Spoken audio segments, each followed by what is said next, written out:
Computer memory computer के अंदर बहुत इंपॉर्टेंट रोल प्ले करती है। कंप्यूटर के अंदर जितना भी डेटा हमारे पास स्टोर होता है या जितना भी इंफॉर्मेशन और data in the form of pictures, videos, audios और files like word file, PDF file etcetera, वो हमने स्टोर किया हुआ होता है अपने पास हार्ड डिस्क के अंदर। हार्ड डिस्क जिसको हम सेकेंडरी स्टोरेज डिवाइस भी कहते हैं। सेकेंडरी स्टोरेज मेमोरी जो होती है वो डेटा को परमानेंटली स्टोर करती है।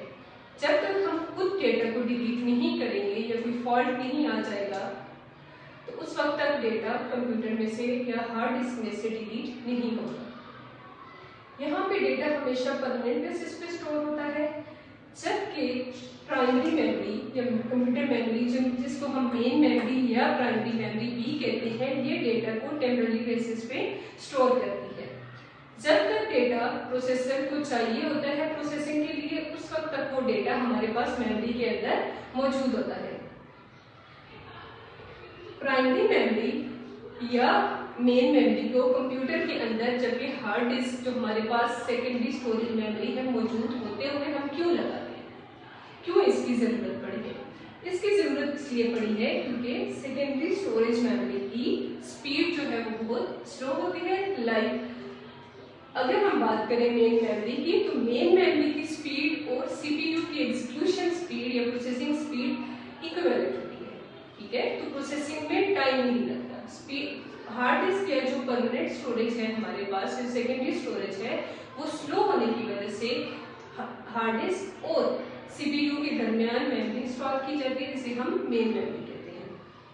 जब तक जैसे ही हम कोई भी काम करते हैं कंप्यूटर के अंदर, प्रोसेसिंग के लिए प्रोसेसर के पास जाने से पहले वो लोड होता है हमारे पास मेन मेमोरी या प्राइमरी मेमोरी के अंदर। अगर मैं बात करूं कि कंप्यूटर में हमारे पास मल्टीपल एप्लीकेशन स्टोर हुई भी होती है, और वो कहाँ पे स्टोर होती है? हमारे पास हार्ड डिस्क के अंदर।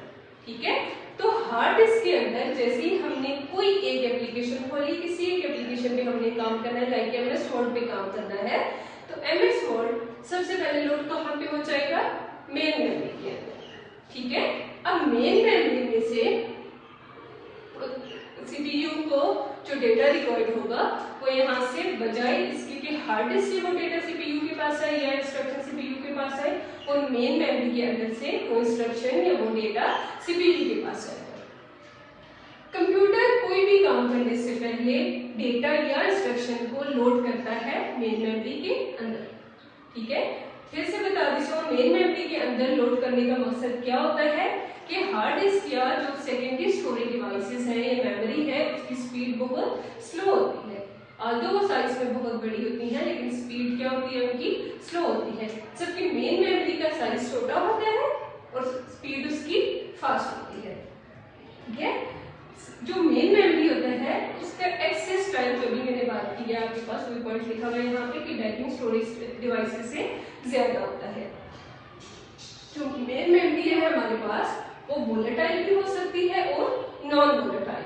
वोलेटाइल का मतलब है कि वो मेमोरी जिसको अपनी इंफॉर्मेशन गेन करने के लिए वोल्टेज रिक्वायर्ड होती है, उसको हम कहते हैं वोलेटाइल मेमोरी। यानी अगर कोई ऐसी मेमोरी जहां पे पावर होते हुए पावर ना होते हुए डेटा रिमूव हो जाता है, तो वो हमारे पास वोलेटाइल मेमोरी होती है। यानी वोलेटाइल मेमोरी को इंफॉर्मेशन और डेटा रिटेन रखने के लिए वोल्टेज रिक्वायर्ड होती है, जबकि नॉन वोलेटाइल मेमोरी को अपनी इंफॉर्मेशन रिटेन करने के लिए वोल्टेज की रिक्वायरमेंट नहीं होती है, वोल्टेज रिक्वायर्ड नहीं होती है।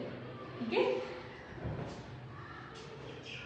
अगर हम यहाँ पे बात करें टाइप्स की, तो हमारे पास 3 टाइप्स आ जाती है मेमोरी की, जैसे रैम, रोम और कैश मेमोरी। इनमें से अगर मैं इनकी नेचर की बात करूं तो रैम और कैश मेमोरी जो है हमारे पास ये वोलेटाइल